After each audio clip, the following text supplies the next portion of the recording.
Habang tumatagal at nagsusunod-sunod ang pagkatalo ng Golden State Warriors sa kanilang mga laro ngayong regular season, ay mas lalo na rin naman nga pong nagiging tagilid ang kanilang kalagayan sa standings. Kaya hindi na rin naman naiwasan pa ng kanilang veterano na si Draymond Green na magsimula ng magbabala sa team. Ayon sa naging sinabi nito sa interview, sa pinapakitang laro ngayon ng team mukhang wala nga talaga silang balak mag-compete sa kampyonato ngayong taon. Hirap nga silang makasabay laban sa mga contenders dahil parati silang natatambakan. Kaya kapag nagpatuloy pa ang ganitong lamia ng laro ng Warriors, nakakasigurado siya maaga na naman silang magbabakasyon ngayong taon. Kaya kailangan nga talaga nilang gumawa ng paraan at mag-step up, lalo pat mawawala rin naman si Stephen Curry sa susunod pang 10 araw base sa kinumpirma ng Warriors dahil sa pamamaga at pananakit pa rin ng kanyang tuhod. Maging si Draymond Green kailangan rin namang mag-step up since wala man lang siyang naitala ni isamang puntos last game laban sa Boston Celtics.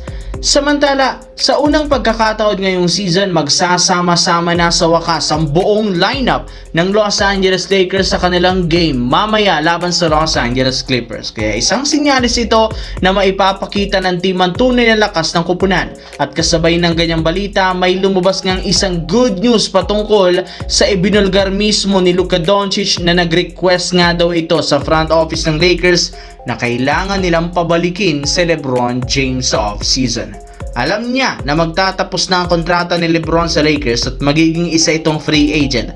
Ngunit sa tingin nga nito, kailangan ng Lakers gawing priority ang pagpapabalik sa kanyang superstar teammate kung gusto man nilang maging competitive muli. Wala pa rin namang ibang player ngayon ang kayang tumapat sa pinapakitang impact ni LeBron sa Lakers, kaya hindi nila afford na mawala ito sa lineup at lumipat ng ibang kupunan. Dahil dyan, expect na nga ninyong uunahin ng Lakers ang pagbibigay ng extension kay LeBron James. Sa kabilang banda, dito naman, hindi na nga sa wakas dama pa ng Los Angeles Clippers ang pagkawala ng kanilang dating superstar na si James Harden matapos nilang maipanalo ang majority sa nakalipas na laro. Nakagawa rin naman sila ng bagong adjustment sa rotation game plan lineup para mapunan ang pagkawala nito. Isa pa, mayroon na rin naman silang players na kayang mag-step up, kagaya ng scoring guard si Benedict Mathurin na nagtala kahapon ng 38 points off the bench pa yan, panalo laban sa Denver Nuggets.